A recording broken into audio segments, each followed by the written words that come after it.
જય ગૌ માતા, વંદે ગૌ માતરમ। સ્વાગત છે તમારું અમારા નવા બ્લોકમાં। તો દર્શક મિત્રો જોઈ શકો છો તમે ભગુડા ધામ ગોકુળ ગીર ગૌશાળા વતી આપણે ડેમનો નજારો સ્વાતિ નક્ષત્ર એટલે આપણી કાઠિયાવાડી ભાષામાં હાંક કહેવામાં આવે છે। અને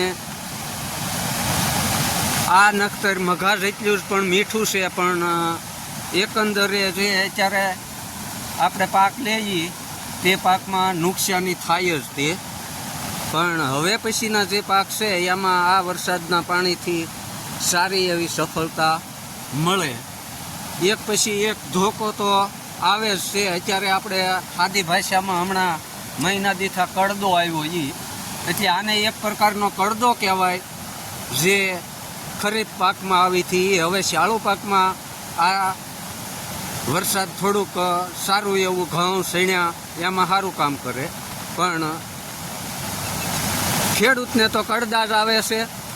એટલે કડદા પછી કડદો, એને તો કોઈ કહેવાનું જ નહીં। વેપારીનો કડદો, કુદરતી કડદો, એ આ એક પ્રકારનો કડદો કહેવામાં આવે। તો જોઈ શકો છો તમે આ શિયાળામાં પણ આપણે ઓગીન પાણી જઈ રહ્યું છે અને તમે નિહાળી શકો છો કે આ ભગુડાનો ધોધ।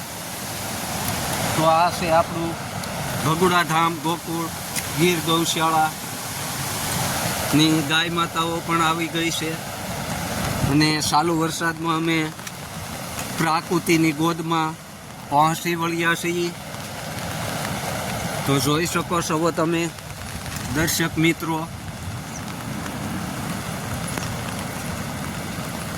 આ અમારી ધન્વંતરી અને પ્રાકૃતિ।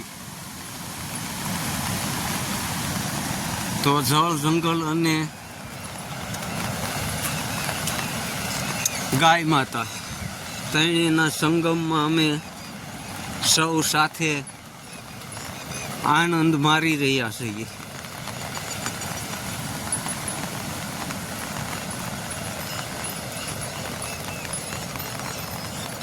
તો જોઈ શકો છો આપણી ગાય માતાઓ આરામથી સરવાનો પ્રારંભ કરી રહ્યા છે અને સૌની રીતે આનંદ માણી રહ્યા છે।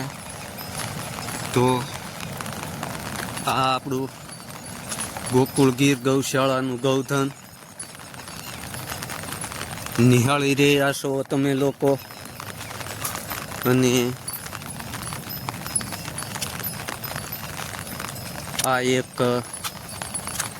લહાવો છે અમારો।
જય ગૌ માતા, વંદે ગૌ માતરમ। બધા ખુશમાં રહો